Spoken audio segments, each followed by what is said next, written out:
Dear students, आज के इस वीडियो में हमें अध्याय नंबर 5 को समझेंगे, जिसका नाम है दैनिक जीवन में रसायन। यानी कि रासायनिक पदार्थों का हमारे दैनिक जीवन में क्या उपयोग है, क्या महत्व है, ये रसायन हमारे जीवन में कहाँ कहाँ काम आते हैं। इस पाठ को समझने से पहले थोड़ा हम ये बता दें कि बोर्ड परीक्षा में इस पाठ में से एक क्वेश्चन आएगा, यानी कि एक क्वेश्चन पूछा जाएगा। ये एक क्वेश्चन दो भागों में बटा हुआ होगा, 2+2। यानी कि इस पाठ में से हमारे बोर्ड एग्जाम के अंदर 4 नंबर का क्वेश्चन पूछा जाना है। कितने नंबर का है ये? 4 नंबर का प्रश्न आएगा, एक क्वेश्चन आएगा, परंतु ये क्वेश्चन 2+2 दो भागों में बटा हुआ होगा।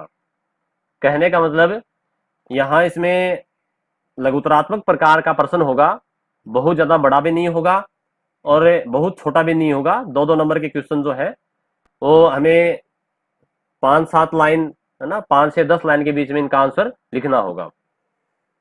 ये तो बात हुई बोर्ड एग्जाम के अंदर इसके प्रश्नों की, किस प्रकार से कैसा एक क्वेश्चन आएगा और 4 नंबर का आना है, 2+2 दो भागों में। दूसरी बात करेंगे, इस पाठ में हमें पढ़ना क्या क्या है। तो देखिए, पहले मैं आपको बता दूं, इस पाठ को 5 भागों में डिवाइड किया गया है। पहले हम पढ़ेंगे अम्ल, क्षार और लवण क्या है। ठीक है, पहले पोर्शन में दे रखा है अम्ल, क्षार और लवण के बारे में। फिर दूसरे पॉइंट में इस पाठ में अपन पढ़ेंगे पीएच स्केल के बारे में कि पीएच स्केल क्या है। ठीक है, और तीसरा पॉइंट पीएच स्केल का ही है ये भी। तीसरे पॉइंट में है कि दैनिक जीवन में पीएच का क्या महत्व है। और चौथा पॉइंट है दैनिक जीवन में कुछ उपयोगी यौगिक। दैनिक जीवन में कौन कौन से यौगिक हैं, जैसे सोडियम क्लोराइड है, नमक है। ठीक है, बहुत सारे यौगिक पढ़ेंगे अपन आगे, और भी आएंगे खूब। जैसे सोडियम हाइड्रोक्साइड है, कास्टिक सोडा, इसका क्या उपयोग है, इसका क्या सूत्र है। बेकिंग सोडा, इसको खाने का सोडा भी कहते हैं, ये कहाँ काम में आता है। इस प्रकार से हम यहाँ पर जो महत्वपूर्ण यौगिक है उनको समझेंगे। फिर इस पार्ट में लास्ट में जो 5वां पॉइंट है वो है साबुन और अपमार्जक का। ठीक है, अपमार्जक जिसे अपन डिटर्जेंट कहते हैं, जो कपड़े धोने का जो पाउडर होता है वो। तो इस प्रकार से इस पाठ में हमें 5 पॉइंट्स को पढ़ना है। तो आज हम सबसे पहले शुरुआत करते हैं इस पाठ की। और पाठ के जो पहले पैराग्राफ के अंदर कुछ बातें बताई गई हैं कि दैनिक जीवन में हमारे रसायन कहाँ कहाँ काम आते हैं। ठीक है, जैसा कि पाठ का नाम है दैनिक जीवन में रसायन, तो यहाँ कुछ बातें अपन जो इसमें बताई गई हैं उनको देखते हैं। और जो खास इंपॉर्टेंट बात होगी वो मैं आपको अंडरलाइन करने के लिए बोल दूंगा, आप अपनी बुक में अंडरलाइन कर लेना। हम देखते हैं कि रसायनों का उपयोग जीवन के प्रत्येक क्षेत्र में है। यहां तक कि हमारी सारी जैविक क्रियाओं का संचालन भी रसायनों के द्वारा ही होता है। जैसे साबुन है, अपमार्जक है, सुंदर सुंदर वस्त्र हैं, घरेलू उपभोग के अनेक सामान रासायनिक पदार्थ हैं। भवन निर्माण में जैसे सीमेंट है, विद्युत उपकरण है, उपग्रह जो छोड़े गए हैं, मोटर वाहन से लेकर कृषि के क्षेत्र तक रसायन का उपयोग होता है। तथा रसायन विज्ञान के सिद्धांतों का उपयोग किया जाता है। जब हम अस्वस्थ होते हैं, बीमार होते हैं, तो औषधि यानी कि जो दवाई होती है वो भी रसायन ही है। अनेक प्रकार के खट्टे मीठे पदार्थ, खाद्य पदार्थ, है ना, उनका परिरक्षक करना, उनका संरक्षण करना, खाद्य पदार्थों का सुरक्षा करना आदि भी रसायनों का मिश्रण ही है। अतः सत्य है कि रसायनों के बिना दैनिक जीवन में की कल्पना भी नहीं की जा सकती। यानी कि ये तो खास बात हुई कि रासायनिक पदार्थ हमारे जीवन में कहाँ कहाँ काम में आते हैं। यहाँ से कोई वैसे क्वेश्चन नहीं बनेगा। जो इंपॉर्टेंट बात है वो मैं आपको बता दूंगा, जहां से क्वेश्चन बनने की संभावना होती है। पहला पॉइंट है पाठ का अम्ल, क्षार एवं लवण। तो देखिए, पहले हम अम्ल और क्षार की बात करेंगे, उसके बाद में लवण की बात करेंगे। तो आपने छोटी क्लासों में भी पहले पढ़ा है कि अम्ल क्या है और क्षार क्या है। ठीक है, अम्ल को अपन इंग्लिश में कहते हैं एसिड, और क्षार को कहते हैं बेस, और लवण को कहते हैं साल्ट। ठीक है ना, तो थोड़ा आप अंग्रेजी के जो शब्द हैं उनको भी थोड़ा सा याद रखने का प्रयास कीजिए, क्योंकि विज्ञान में अपने आगे जब अपन 11वीं और 12वीं में अगर आप विज्ञान विषय लेते हो तो आपको अंग्रेजी के जो वर्ड है उनको ज्यादा से ज्यादा आपके काम में आएंगे। तो आप इनको अंग्रेजी के जो शब्द हैं उनको भी थोड़ा सा याद कीजिए। एसिड जो होते हैं वो अम्ल होते हैं। वो अम्ल अलग होता है जो खाने के लिए काम में आता है, नशे के रूप में काम में आता है, वो अम्ल होता है। ठीक है ना, ये एसिड अम्ल अलग है। तो देखिए पहले यहाँ ये बताया जा रहा है कि भोजन का खट्टा एवं कड़वा स्वाद। तो आपके दिमाग में आ गया होगा, जो खट्टी चीजें होती हैं वो तो कैसी होती हैं, अम्लीय पदार्थ, और जो कड़वे होते हैं वो कैसे होते हैं, क्षारीय पदार्थ। स्वाद उनमें उपस्थित अम्ल व क्षार के कारण होता है। प्रकृति में अम्ल, क्षार एवं लवण तीनों ही व्यापक रूप से पाए जाते हैं। यानी कि हमारे प्रकृति में बहुत सारी चीजें ऐसी हैं जिनके अंदर अम्ल भी है, क्षार भी है, लवण भी है। अब देखिए मैं एक खास बात बता दूं आपको, क्योंकि इस पाठ में 2+2 नंबर के, यानी कि एक क्वेश्चन जो 4 नंबर का आएगा, तो इसमें एक 2 नंबर का जो क्वेश्चन बनता है वो ये बनता है, अम्ल और क्षार के अंतर का बनता है कि अम्ल और क्षार में कोई 2 अंतर या 4 अंतर लिखिए। ठीक है। और जब कभी वो एग्जाम के अंदर अंतर पूछा जाता है तो हमें एक टेबल बना करके अंतर लिखना होता है कि अम्ल एक साइड में लिखेंगे और क्षार अपन दूसरी तरफ लिखेंगे। और इस प्रकार से एक बहुत ही सुंदर तरीके से लाइन खींच करके एक टेबल बना देंगे और उसमें बॉक्स बना देंगे कि पहला अंतर यहां लिखा गया, अम्ल के अंदर अम्ल की बातें लिख दी, क्षार वाले में क्षार की, दूसरे अंतर में दूसरा अंतर लिख दिया यहाँ। फिर इसी प्रकार से अगर 3-4 अंतर पूछ रहा है तो 4 बॉक्स बना दिए और 4 अंतर अपन इस प्रकार से ऐसे लिखेंगे।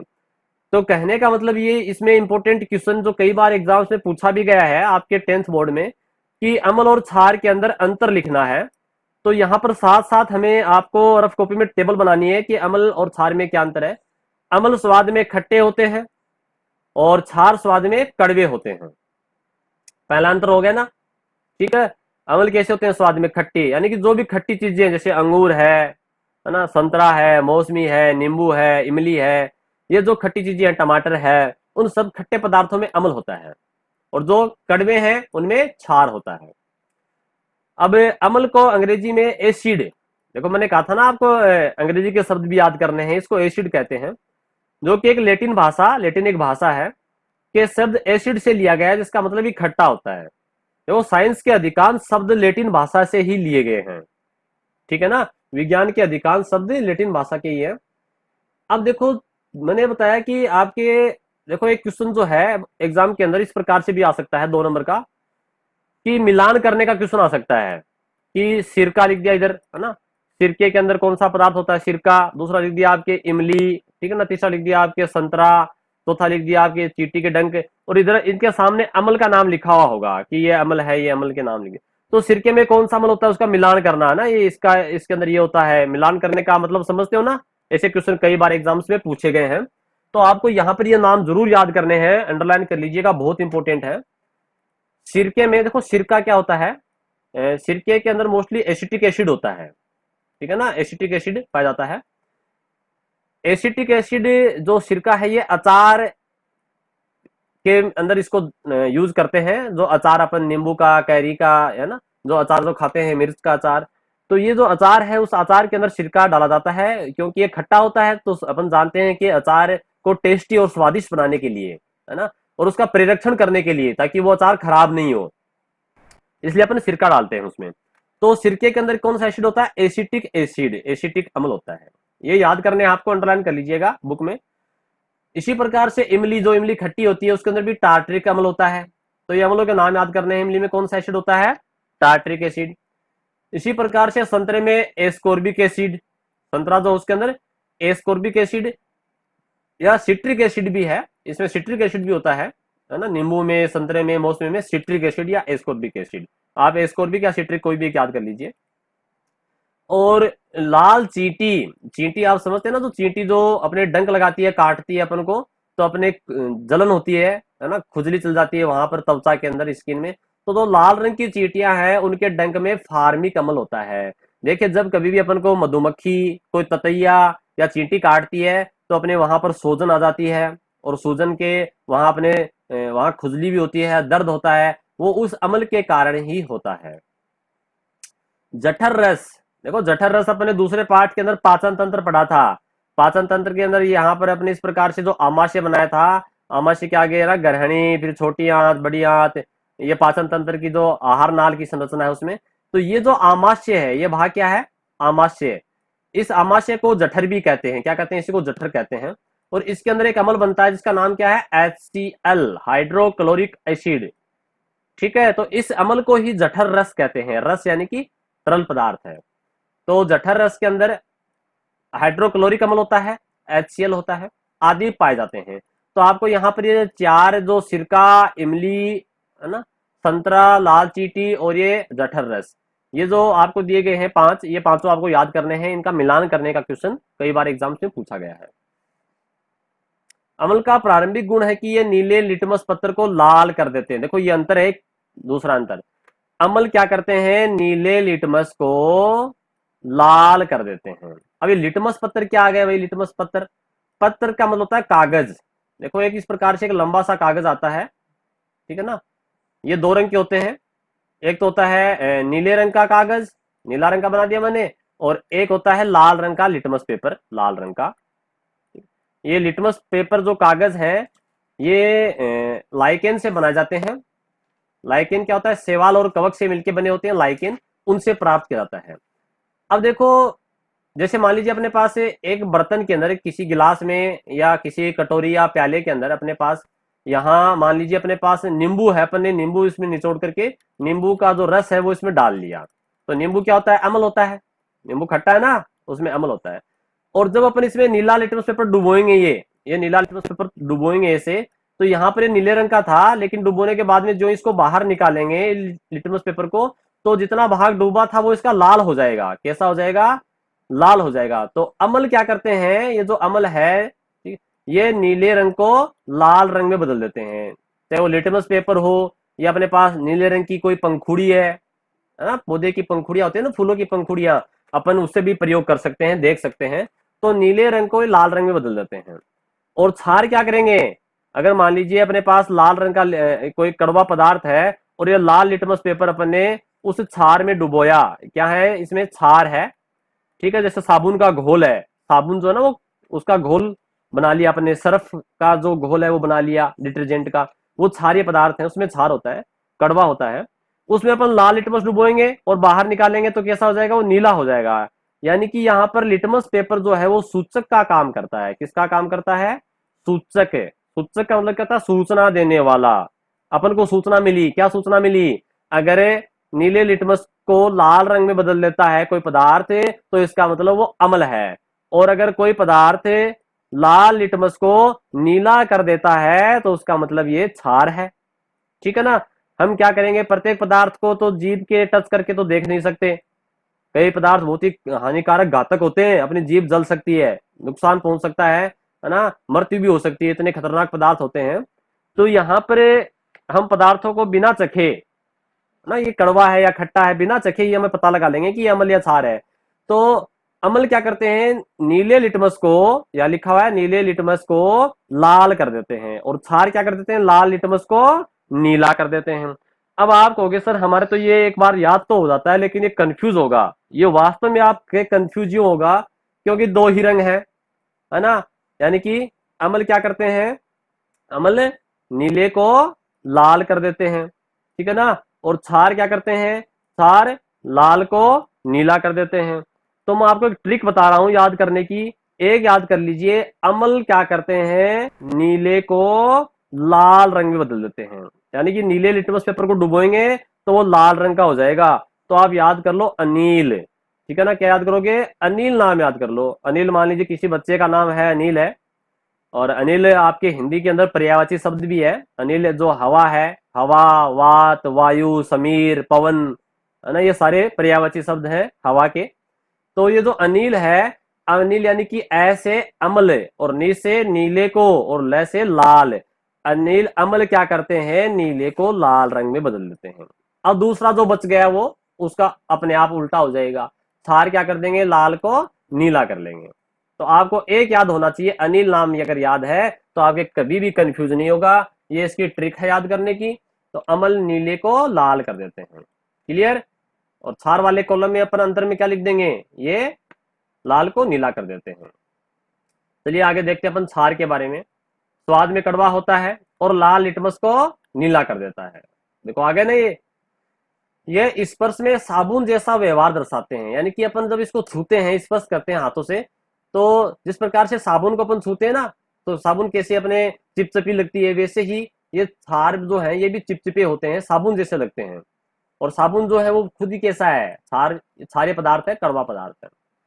अब देखो क्षार के कुछ एग्जाम्पल दिए गए हैं कि कौन कौन से पदार्थ क्षारीय पदार्थ हैं। जैसे सोडियम हाइड्रोक्साइड। देखो एक चीज बता दूं मैं आपको, हाइड्रोक्साइड जहां भी नाम आएगा ना वो सारे क्षारीय पदार्थ हैं। याद करने का तरीका बता रहा हूँ, हाइड्रोक्साइड यानी कि OH आ रहा है। सोडियम, Na जो शब्द है सोडियम का है। देखो आपको तत्वों के नाम याद करने पड़ेंगे। Na जो प्रतीक चिन्ह है सोडियम का होता है, हाइड्रोक्साइड OH। उसी प्रकार से पोटेशियम हाइड्रोक्साइड, पोटेशियम होता है के यानी कि पोटेशियम, ठीक है, OH हाइड्रोक्साइड।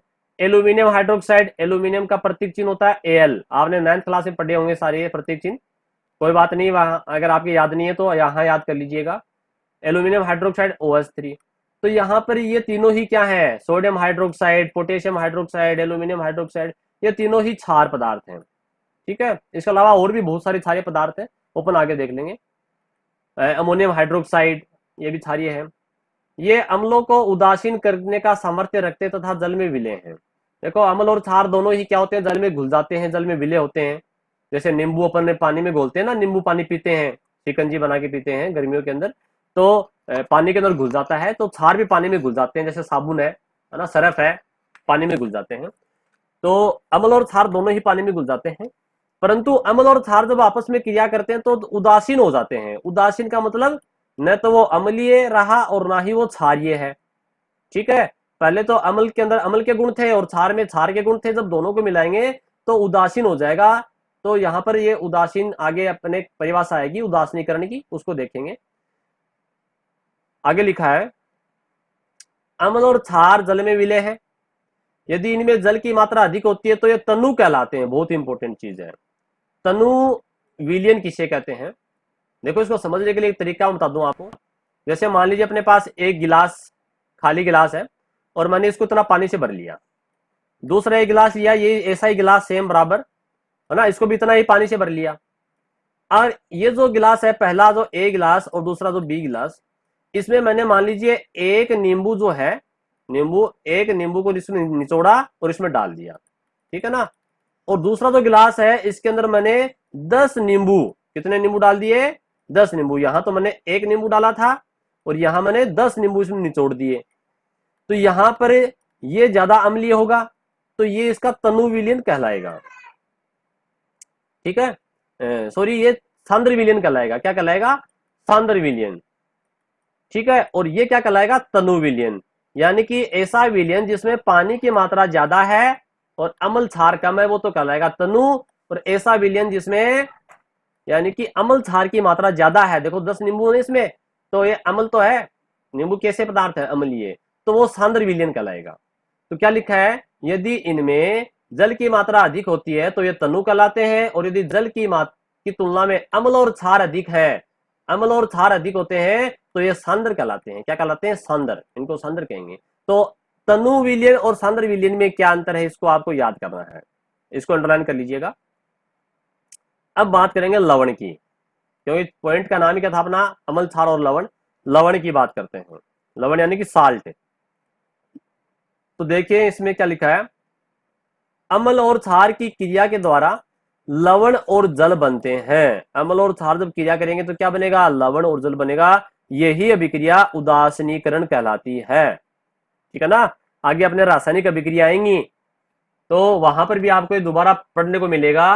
अगला ही पाठ आएगा 6 का पाठ रासायनिक अभिक्रियाओं में, तो वहां ये अभिक्रिया दोबारा आएगी कि उदासीनीकरण किसे कहते हैं, इसको एक अभिक्रिया से समझाइए। तो आपको याद करना है, HCl हाइड्रोक्लोरिक ये तो अम्ल है, और दूसरा NaOH ये क्षार है। ठीक है, अम्ल और क्षार आपस में मिलकर के लवण बनाते हैं, NaCl। नमक जो बना है, ये नमक क्या लवण है, और जल H2 बनाते हैं। तो आपको इस रिएक्शन को याद कर लेना है, ये आगे वाले चैप्टर में भी दोबारा काम आएगी। और आपको कम से कम 5 अम्ल और 5 क्षार के नाम याद होने चाहिए, इस पाठ में बार बार आएंगे, तो आपके ये याद भी हो जाएंगे। आप अलग से रफ कॉपी में लिख लो, एक तरफ तो लिख लो अम्ल कि कौन कौन से पदार्थ अम्ल हैं उनकी लिस्ट बना लो, दूसरी तरफ लिख लो क्षार, क्षार पदार्थ कौन कौन से उनकी लिस्ट बना लो। तो इस क्रिया को उदासीनीकरण कहते हैं। दूसरी बात यह है कि उष्माक्षेपी अभिक्रिया होती है। देखो उष्माक्षेपी अभिक्रिया किसे कहते हैं? ऐसी अभिक्रिया जिसमें उष्मा भी साथ में निकलती है। मैंने यहां उष्मा लिख दिया साथ में, ठीक है ना। उष्मा भी साथ निकलती है तो उसे उष्माक्षेपी अभिक्रिया कहते हैं। कुछ अभिक्रियाएं उष्मा शोषी होती हैं। उष्मा शोषी कैसी होती है? जिसको उष्मा अपन देंगे इधर से, गर्म करेंगे पहले, वो उष्मा शोषी होती है। और जिसमें उष्मा निकलती है वो उष्माक्षेपी है, ठीक है। अब देखो आगे, ये अम्ल और क्षार जो है ये प्रबल और दुर्बल होते हैं। प्रबल यानी कि जिसकी पीएच, अम्ल की जो पीएच है, उस पीएच के आधार पर अपन आगे पीएच स्केल पढ़ेंगे, वहां आपके समझ में आएगा कि प्रबल और दुर्बल का मतलब क्या है। यानी कि प्रबल का मतलब जो शक्तिशाली है, जो शक्तिशाली है वो तो कहलाएगा प्रबल, और जो कमजोर है वो क्या कहलाएगा? दुर्बल। प्रबल का मतलब क्या है? शक्तिशाली, पावरफुल। और दुर्बल का मतलब क्या है? कमजोर, ठीक है। तो जब प्रबल अम्ल और प्रबल क्षार दोनों ही प्रबल प्रबल होंगे तो विलयन कैसा हो जाएगा? उदासीन। ये प्रबल का एग्जाम्पल है, ये प्रबल अम्ल है और ये प्रबल क्षार है, ये विलयन कैसा हो गया? उदासीन है ये। इसे ही उदासीनीकरण कहते हैं। यानी कि अम्ल ने क्षार के प्रभाव को नष्ट कर दिया और क्षार ने अम्ल के प्रभाव को नष्ट कर दिया, तो ये दोनों एक दूसरे के प्रभाव को उदासीन कर देते हैं। उदासीन यानी कि न्यूट्रल कर देते हैं। अब इसका यहाँ कोई जो है अम्ल और क्षार दोनों का ही प्रभाव खत्म हो गया एक दूसरे का। दोनों प्रबल प्रबल आपस में भिड़ेंगे, दोनों शक्तिशाली शक्तिशाली भिड़ते हैं तो उदासीन हो जाएगा। लेकिन जब प्रबल अम्ल, अम्ल तो कैसा है? प्रबल है। और क्षार कैसा है? बेचारा दुर्बल है, ये कमजोर है। तो कौन जीतेगा? जो शक्तिशाली होगा वो जीतेगा। तो जो अपने पास वो लवण बनेगा, अगर प्रबल अम्ल है तो अम्लीय लवण बनेगा। देखो समझते हैं कैसे। यहाँ क्या लिखा है? प्रबल अम्ल, ये रहा प्रबल अम्ल, HCl याद कर लो आप, प्रबल अम्ल होता है। दूसरा है दुर्बल क्षार, NH4OH, ये दुर्बल क्षार है। दुर्बल इसके नीचे लिख सकते हो आप, दुर्बल यहाँ लिख लो, है ना, बुक के अंदर ही दुर्बल। और ये क्या है? प्रबल अम्ल, ठीक है, प्रबल अम्ल लिख लो यहाँ पर। तो ये प्रबल अम्ल और ये दुर्बल क्षार, तो जीत किसकी होगी? प्रबल की, शक्तिशाली की। तो विलेन कैसा हुआ? अम्ल, यानी कि अम्लीय लवण बनाए, ठीक है। ये विलेन कैसा है? NH4Cl, अम्लीय। और जल तो बनता ही है ये भी उदासीनीकरण ही। लेकिन यहाँ पर विलियन कैसा होगा? जो लवण बना है, लवण कैसा होगा? अम्लीय प्रकृति का होगा। क्यों होगा भाई? क्योंकि यहाँ अम्ल कैसा है? अम्ल प्रबल है, इसलिए अम्लीय प्रकृति का हो गया। दूसरा क्या लिखा है? दुर्बल अम्ल, इस बार उल्टा कर दिया। अम्ल कैसा है? दुर्बल, ये CH3COH, ये दुर्बल अम्ल है। एसिटिक एसिड है ये CH3COH, जो सिरके में पाया जाता है, अभी पढ़ा था अपन ने, ठीक है। और प्रबल क्षार दूसरा, ये इसके नीचे लिख लो आप, प्रबल क्षार, NaOH क्या है? ये प्रबल क्षार है। तो कौन जीतेगा? हमेशा प्रबल वाला जीतेगा भाई। जब अपन मान लीजिए कुश्ती होती है दुर्बल की और प्रबल की, एक बेचारा दुर्बल है, कमजोर है, एक प्रबल शक्तिशाली है, तो जीत कौन जीतेगा? हमेशा प्रबल शक्तिशाली। तो यहाँ पर जो प्रबल है, प्रबल यानी कि क्षारीय, तो विलियन कैसा बनेगा? लवण कैसा बनेगा? क्षारीय बनेगा। तो यहाँ पर CH3CONA क्षारीय लवण बन गया और यहाँ पर ये HCl बनता है।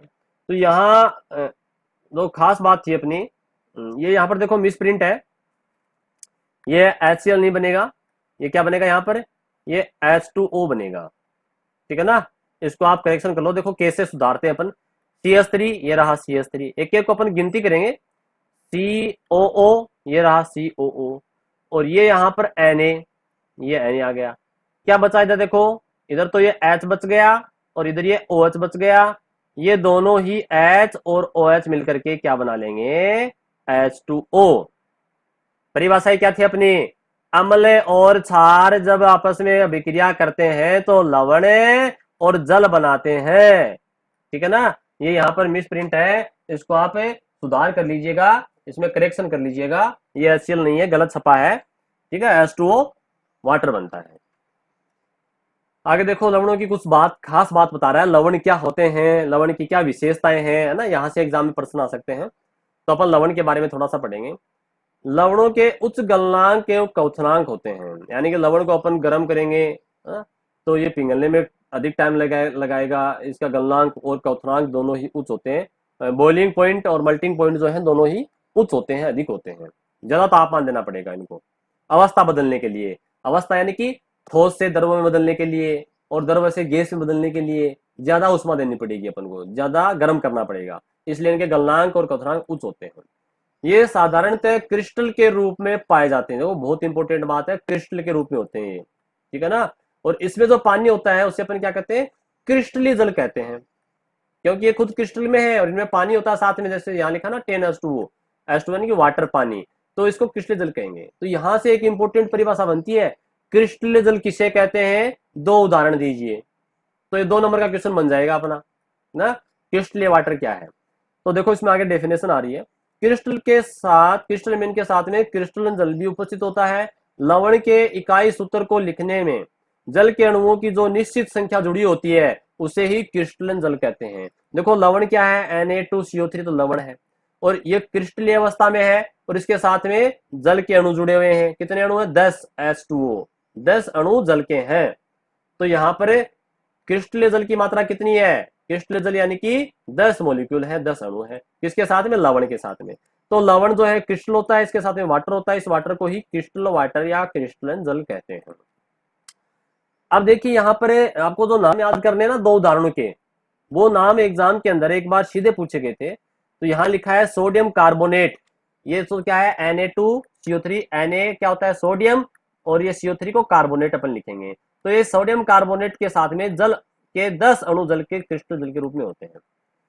यानी कि ये क्वेश्चन इससे भी आ सकता है कि सोडियम कार्बोनेट के साथ में कितने अणु जल के होते हैं, और ये सोडियम कार्बोनेट आगे आएगा दोबारा अपने, ये क्या है, धोने का सोडा है। क्या है ये, धोने का सोडा, इसको धावन सोडा भी कहते हैं, धोने के, कपड़े धोने के काम में आता है।